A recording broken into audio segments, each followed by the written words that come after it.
Right lads, welcome to Arsenal's EAFC ratings. Just a quick disclaimer, these are all predictions, they're just my opinions on the Arsenal players. If you do agree with them, put down in the comments what ratings you think some players should be and what ones I got wrong. On top of that, I've only got the gold rare design, so some players should be common, but I don't have the common design for EAFC, so yeah, that'd just be gold rare cards. But first up, the goalkeepers, we've got Turner, who's just stayed the same at 77 because other than Europa League and FA Cup, he didn't get much game time and yeah, he was pretty average. Now for one of the first big upgrades in the Arsenal team, Ramsdale going from an 82 all the way up to an 85. For me, he was one of the best Premier League goalkeepers this year. Alisson was better personally, but yeah, he thoroughly deserves the 85 rated. But moving on to defenders, Rob Holding pretty much stays the same. Got a few bits of game time, but he was average to say the least. So yeah, he stays at 77. Then we've got a rare downgrade in the Arsenal squad. A lot of you might not agree, but Tomiyasu has gone from a 79 to a 78. Personally, compared to last season, he's not got much game time. And even when he did play, he wasn't great and he was injured. Then Kieran Tierney, an 81 to an 81. He didn't really get much game time, and again, nothing to warrant an upgrade, but nothing to warrant a downgrade. But another upgrade, Zinchenko from a 79 all the way up to an 82. Personally, don't know how he was a 79 this year, but he deserves an 82, had a good season with Arsenal, one of the team of the season, so yeah, an 82 rated. Then Gabriel, a slight upgrade from an 81 to an 82. Some of you might say he should be a bit higher. For me, I don't see him being any higher than 82, although he was decent this year, so yeah, I don't want to say an 83, so an 82 it is. And then another big upgrade, Saliba, 80 rated to an 83. He could even go up to an 84, but I didn't want to push it too far. Definitely one of the best centre backs in the world this year, but other than the injury, I'd put him to an 83. Moving on to the midfielders, El Neni has stayed the same from 76 to a 76, didn't really get much game time. And that is pretty much the same for Fabio Vieira, nothing really happened with him this season. Don't really think he should be downgraded, definitely not upgraded, so yeah, stays the same at 77.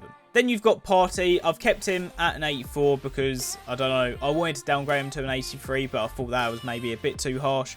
But then again, there are the allegations around, so he might not even be in FIFA next year. But yeah, an 84. Another upgrade in Odegaard, 84 rated, all the way up to 86. He could even go 87, but I didn't want to push it again too far because a lot of these Arsenal players have had a very good season, but it's one of their first seasons they've been this class. So an 86, but if it was an 87, I wouldn't be mad. And then the attackers, Smith Rowe, downgraded him sadly. I kind of think him being an 80 rated this year was a bit too much, but he's been injured, so I've only downgraded him by 1. He probably could stay the same at 80, but I feel like he was pushed too far this year anyway. So yeah, 79's fair. Then you've got Trossard. When he signed from Brighton, I genuinely said this had an Arsenal sign all over it. Upgrade from a 79 to an 81. A very big part and improvement in Arsenal's attack this year. So yeah, thoroughly deserves it. Then one of the biggest upgrades in the Arsenal squad, Gabriel Martinelli from a 78 all the way up to an 83.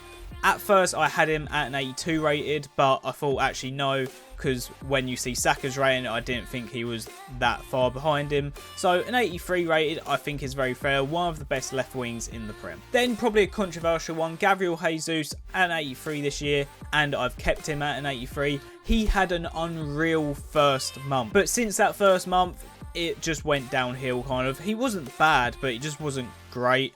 And he got injured, so yeah, maybe an 84, but I kept him an 83. And then Saka, an 82 this year, which I thought was far too low anyway, but all the way up to an 86, so that means Arsenal will have 2 walkouts this year. He could, again, with Odegaard, go up to an 87, but again, these things take times over FIFA, so I think 86 for him this year is fine. Maybe in EAFC 2, whatever they call it, he would be higher. But one of the best young talents in the Prem. After editing this video, I've realised I've missed a few Arsenal players such as Jorginho, Balogun and then Nketiah. You might be wondering, where is Cedric and stuff like that? I thought they're going to be silvers, that's why I didn't do them. But Balogun could be a gold card, he could be 75 rated. Then Eddie Nketiah could also go up to a gold card, like 77 rated. And then finally, Jorginho, I think will get a downgrade to an 84. And you might think that is it for Arsenal's ratings, but I've got one card left. And that is Declan Rice. You might be thinking, Declan Rice ain't an Arsenal player. I've basically done this card because it looks like he could be going there and I favour him to go there out of any other club. So yeah, let's just have some fun. An 84 rated Rice all the way up to an 87. It would be Arsenal's highest rated card, which maybe he should be on the same level as Saka and Odegaard. But Rice, unbelievable. So an 87 rated, a +3 upgrade. And that is the Arsenal EAFC ratings. Again, if there's any upgrades or downgrades you disagree with, or just any ratings you disagree with, put them down in the comments. As well, put down what clubs you want to see in the next videos. But that has been it. I hope you have a good day. Hope you like, subscribe, and peace.